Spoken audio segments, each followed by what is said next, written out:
You're here.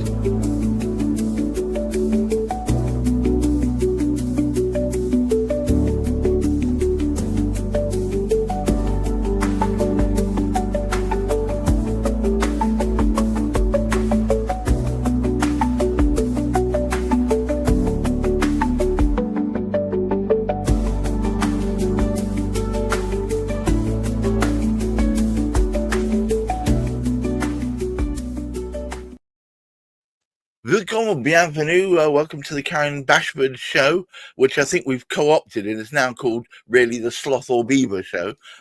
Sloth or Beaver being a toolkit, coaching toolkit, a coaching toolkit that, from recent experience, if you use it properly, will trigger you.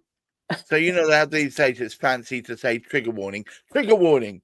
It will trigger you. But so far, except for one occasion, totally positively. I mean, it's well, I actually have it here because it's out all the time now. So this is the board. Sorry, I've got it upside down. There we go. There's the board, and you can see that effectively, it's kind of sort of pseudo mapping your life. As I'm going to pop it over here before anything else happens. I've been recently knocking everything over, so I'm trying to avoid doing that today. But you use these cards, and there are different sets of cards, each of them in their own bag. This is this one, because this one is life. Well, self-empowerment life questions. And I had an occasion recently. I'm not going to talk in detail because I'm not mentioning names or whatever. But with my daughter and my wife and a friend of ours, and we were basically, you read a card, and on the bottom of the card it says a number. Yeah, and that number is the number of minutes you're going to spend on it. So it gives you a cutoff point, and it's good. We got the not a watch, we got a phone with a timer on it. We set the time for 3 minutes, and I think it's important to adhere to that, because otherwise you can end up wallowing and just going on and on. And it's good to get it. And the one that triggered my daughter strongly, and I'm not going to go to the reasons why, but it did, was what challenges do you face growing up? And it actually goes into more detail about what that means. Every reaction contributed to you becoming you. What was the most influential? Have you expressed gratitude for the lessons you gained from these challenges? Now,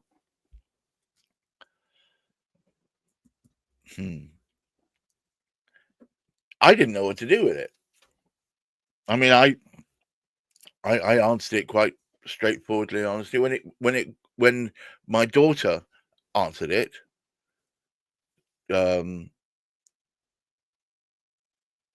it really threw her for a loop, and that's because of the fractured relationship between her and her birth father. But it really, I've never seen someone react so strongly to the written word in that way. It was quite something. But yeah, go on. Sorry, I didn't mean to co-opt the whole program in my favor. All I'm saying was, we are working our way through it. I mean, we've got about more than half the cards to work through yet. But we're determined to do so. Heather, who is a hypnotherapist by trade, thinks it's marvelous, but it's triggered her a couple of times. But she understands why and doesn't get thrown for a loop for it.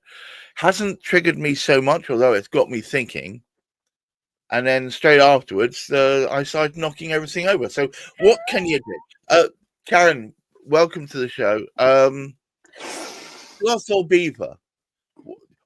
First of all, let me ask you this. Why did you feel it was necessary to come up with this as a concept?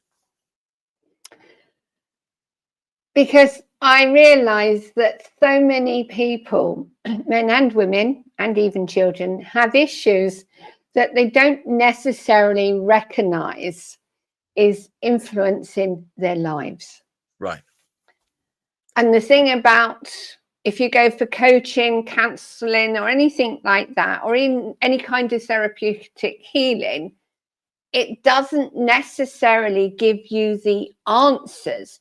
It has you work through the question, in the sense of it allows you to acknowledge there is a problem and it resolves the problem. But it doesn't give you the understanding of how it's influenced your life. Yeah, you don't realize how seemingly minor altercations or infractions or just minor discussions can have this knock-on effect that can last years. Joe, who's the friend we were with, it set her to thinking. She was texting me this morning about it, that she's still turning over in her mind. That's the aim of it. The questions that I asked her, basically. Yeah. Well, that's the thing about it, is the questions have been based on my experience of working with clients myself. I'm a qualified hypnotherapist. I'm an NLP practitioner. I do Reiki healing, but also the questions are based on the work I do as a soul growth therapist with clients. Obviously, we do it in a different way. It's not just straight questions and talk. I work so that they can actually connect in to themselves and get the answers they need without necessarily talking about it. And I do acknowledge some of the questions will trigger. But then if you're not triggered, how do you know there is something that needs to be dealt with and released? Yeah, and yes, I think being triggered is important. Otherwise, I don't think it wouldn't have the effect, would it? No. And if somebody is triggered, generally, if they're triggered, they either start questioning themselves and getting the answers they need, or within the group, there is somebody who shares something that is an answer to them. But other times, yes, you can land up crying, and yes, you can land up sobbing. But that is good, because tears are a release of something you've been holding on to. Even if you can't say the words, your body is allowing you to release something that is holding you in a space that is painful, that doesn't need to remain painful, because once you acknowledge something has been a pain, you automatically start releasing it. And that's my experience of my own life. Once I started actually taking the time to question and acknowledge what had happened in my life, and being able to say, well, I don't need to hold on to this anymore, and releasing it, it's amazing the difference it's made in my life. And I'm acknowledging even now that healing goes in layers. It isn't a case of you get to the bottom of it all and it's all done with. Far from it. I have now been on a 30-month healing journey from the time I had my nervous breakdown.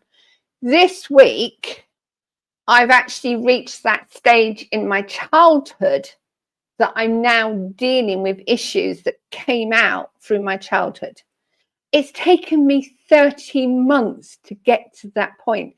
And it's not a case of I'm talking about it. I'm just allowing my body to react to something that's either said or something I become aware of, or even just with the shift in the energies around the planetary movements or something like that. The other weekend, I was sitting, bawling my eyes out for no apparent reason. It wasn't until I actually read something about Venus and Uranus being in conjunction or opposites or trine or something like that, did I realize that the energies of those planets were actually telling me I still needed to go inwards and release more. And now I'm actually working with my chiropractic, who's also an Ayurvedic practitioner, to actually deal with those issues that are still stuck in my lungs. And this is 30 months on from my initial breakdown. Well, yeah, but I look, it's difficult to say whether it's a long period of time or It's whether it's that's a the right it's period of time. it's a long period of time if we believe that we can heal fairly quickly. But actually, healing is a whole lifetime. So in which And case it each isn't. one of us, time wise, it's little compared to a whole lifetime. But the thing about it is, something you heal from will then release something else that still needs to be healed. Yeah, it's kind of layers of the onion, isn't it? You Yeah. can't get to the root of it until you've got Yeah. some of the other layers off. So Yeah. I guess it's a process, isn't it? Really? Yeah. And with Sloth and Beaver, it's very much about opening your mind to the fact that actually there is something that you perhaps need to be aware of. Some of the questions will seem irrelevant. Others of them will be, oh, I hadn't thought about that. Maybe I need to look at this and really consider this. And the aim of the actual questions is it's not just about opening the conversations or writing the journal because you're working through it on your own. It's about getting you to be aware of how you're behaving without even being aware of it. It's like we have programs in set up, a bit like a computer program. You set it up and it keeps running because that's what it's programmed to do. That's what we do until we actually start questioning, is this really relevant? Am I just carrying this on because I've always done it? And that's the aim of Sloth or Beaver. Can I ask a question about the cards? Hmm. I noticed that 2/3 way through, the cards starting with the word congratulations and then making a statement about where I was and then asking a question. Are those type of cards different in some way to the other ones, which just go straight in with a question? The ones that go straight in with the question, and the thing about it is you can shuffle the cards. It doesn't matter where those cards come out. Well, that's when I first looked at it, I noticed they were in there, but then we shuffled them around, so we get them every so often. Yeah. The thing about the general questions is it's opening your mind to the realization that things can be different. Right. And only if you question yourself. The thing about the congratulation cards are the fact that at times we have to acknowledge that we're okay. Yes. It's no point in constantly questioning if you don't acknowledge that actually I've answered 5 questions and I'm okay. Yeah, but the other thing is, which is kind of like a lead on from that, sometimes you can catastrophize over relatively small things, knocking over a mug of tea, for instance, or I don't know, misnaming someone unintentionally or tripping over something physically. And you can think to yourself, that's it. It's all buggered up. I've had enough. And knowing that actually, if you look at your life and where you are, you've got this going for you. You have these great people in your life. You've got excellent clients who like spending time with you, etc., etc. And if you do that and you think, well, hang on a moment, I'm actually all right. That's the aim of the congratulation cards, is for you Yes. to actually recognize that doesn't matter what's happened in your life or what's happening in your life. But you can actually recognize. I got one out, which says, congratulations by continually, hang on, sorry. Classes do help. It's vanity, I know, I'm sorry. By continually seeking improvement, you cultivate behaviors that help you be resilient and adaptable, which is great. This gives you the confidence to find your place in the world. Be grateful to yourself and to those who've helped you on your journey. Now, I got one of these. I got this one, in fact, and it made me stop for a second. I was actually had it in my mind to say thank you to you because what most people don't know, Karen has been my client for quite a while, and we've become, I would call it, good friends. But not only that, but sometimes she sets me straight when I'm going off in the wrong direction, which is very helpful. And acknowledging the people who have helped me on my journey, you being one of them, obviously Heather, Max, and people like that, but acknowledging them actually gives me the ability to stand back and say, do you know what? Yeah, you stubbed your toe the other day. Yeah, you tripped over yourself and knocked over with a cup of coffee, and might have been a danger to shipping, frankly. But overall, life's pretty good, really.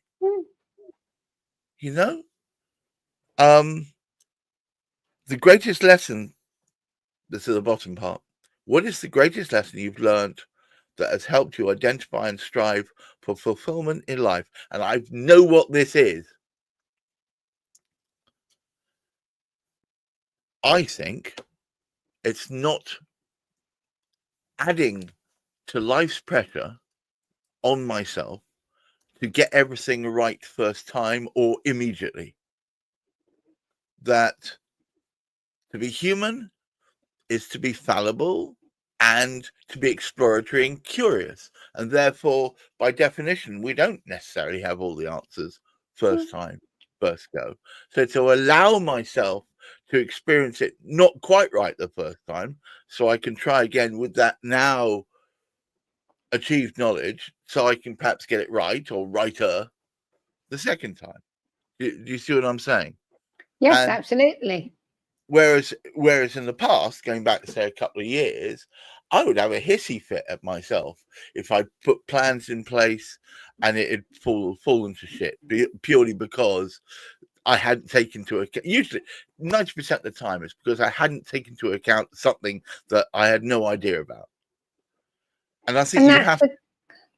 Sorry, yeah, go on. No, well, that's the essence of humanity, isn't it? We don't know it all. And the moment that we think we know it all, we realize we don't. Yeah, and that's the great thing about Sloth or Beaver. The questions are never answered, even though you go round the 100 steps. God knows how many times, you will always come up with a different answer to any of the questions, simply because as you answer each one, you start seeing life and you start seeing perspective in different ways. So you'll never, ever come up with the same answer. You'll never have the same perception that you had when you were originally asked that question. So it's a repeatable process because it just keeps opening you to more and more awareness. And this is what this is all about, is just bringing you to a place of awareness. What would you say to people? And I'm intentionally trying to trigger you now, so apologies for that. What would you say to people who say, stop being such a snowflake and suck it up, Gareth? But why are you a snowflake and why are you sucking it up? It's their perception. Ah, yes. Which is kind of what I said in return, because this actually happened to me the other day. I wasn't talking about this in particular. I was saying, I was thinking about something to do with my childhood, and it brought back memories of stuff where I felt that I'd been wronged or left out, or people have been unhelpful to me, or I wasn't heard, all those kind of things. But that's our perception. It's the world we have created based on what we perceive as a child, because as a child we don't have the answers. We are there to be taught, to be shown, to be educated.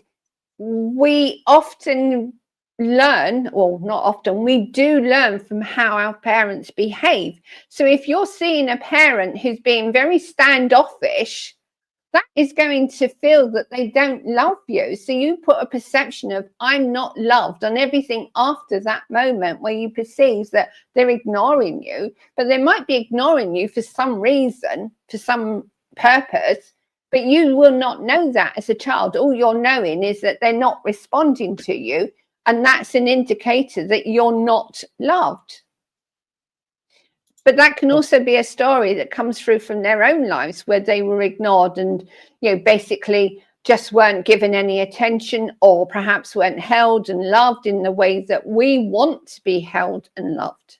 So everything comes from a perception that's either from our parents or other people around us, or what we perceived to be a situation as a child that made us feel unsafe and unloved.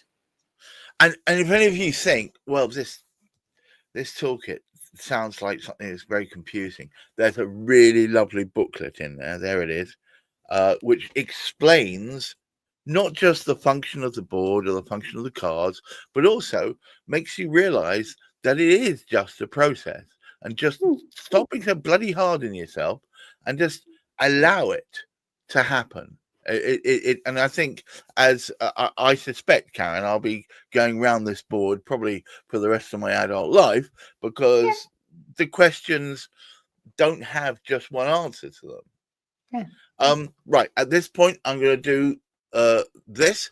You see in the top right-hand corner, there's a QR code. If you are interested in the Sloth or Beaver toolkit, and I'm saying right now, it's a good time to think about that sort of thing. I would say what you need to do is travel to slothorbeaver.com. That's exactly where that QR code goes to as well. So it's one or the other. And I would say have an explore through. It's a very simple but lovely website. It's accessible on your mobile phone.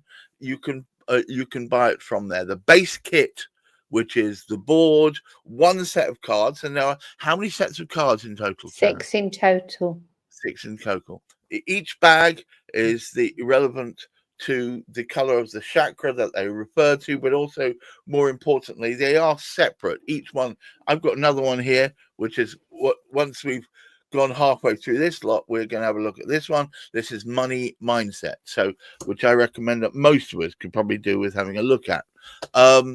So do have a look at that. Now, I'm going to talk about something else briefly. Karen is an intuitive therapist, and one of the things she can do to help you outside of Sloth or Beaver is to perhaps help you see that you are the worthwhile, excellent human being that you actually are. You may not agree that, but I promise you, spending some time with Karen will get you to perceive yourself in I suspect, a much better light, because you will work through some of the issues that hold you back and actually realize that you are an incredible human being. And long may that continue. But also, she has an excellent podcast. And I know this because I edited it. Here it is. I'm going to put it. Hang on, if I could click on it. There we go. Gosh, a lot of clicking went on then. Right. It's the Empowered Women Life Leaders podcast. It comes out at 12 o'clock every Monday. There's also a channel for this on YouTube. Yeah, but it's an excellent audio podcast. It's like me. I spend a lot of time listening to audio podcasts, and whether I'm editing them or not, I think they're great because you can do something else while you're doing it. I could be eating my dinner, taking a walk. My favorite thing is when I'm driving, I shove a podcast on. It's or a book of some sort. I love consuming media that way, and I don't know if you do as well, but I heartily recommend it. Follow that QR code and you'll take into it. But that's just on one medium. The podcast is now on at least 10 different locations, including Apple Music, Amazon Music, iTunes, Audible. Literally, if you have a Spotify, if you have a favorite place to listen to music, it probably is on there. Do go and have a listen. I thoroughly recommend it. And yes, I am a bit biased, but I'll tell you one thing. It's not just, and there would be nothing wrong with this, but it's not just Karen Bashford's musings. That in between, so it alternated between her thoughts on specific topics. There are excellent interviews with people who are inspiring, but also can often give you an alternative view that you haven't had on the world. Superb stuff. Hang on, I'm trying to remember his name is Shah, but I've forgot this Master Shah. That was an incredible one. I do recommend look at the video. Is probably best for that one because he actually demonstrates stuff. But in the audio version, Karen's explaining what's going on as well, so you do get that too. But no, it's simple manipulations can absolutely give you release. Then there's an excellent one where you've interviewed a woman who, in her 50s, suddenly decided she was going to be a runner, but not just a normal runner, a marathon runner. And she's now on, I don't know how many, it's in double figures, number of marathons she's run. And she's still going strong. She's in her 70s, for goodness sake. You know, I aspire to that kind of drive and achievement. Excellent. And there's loads of others. There's photographers who take a different view of the world, that not looking just at how pretty you look, but more about how does it work with your inner self? How's it making you feel? There's people who deal with your emotions, people who deal with your spiritual connection, all sorts of stuff. So I heartily suggest you go and work your way through. What are we up to now? 40. It's a good old number, isn't it? So there's 40 excellent podcasts, right from the first all the way through to the most recent. They're all definitely worth listening to, and you'll get something different out of each one. Every Monday, 12 o'clock, like clockwork, they're released. So do please check them out. Karen, thank you so much for Thank you. for Sloth or Beaver. Oh, stop. It's actually I enjoy doing all the live streams I do. But this is the one that actually seems to feed my soul a little bit, if you know what I mean. And possibly because Karen asks the harder questions, and but it's well worth it. To all of you out there, I'm going to give my sign off, which is please keep your feet on the ground. Keep reaching for the stars. Who knows, you might catch the moon on the way. But more importantly than all of that, please try and look after your mental health. Until next week, bye-bye. Bye.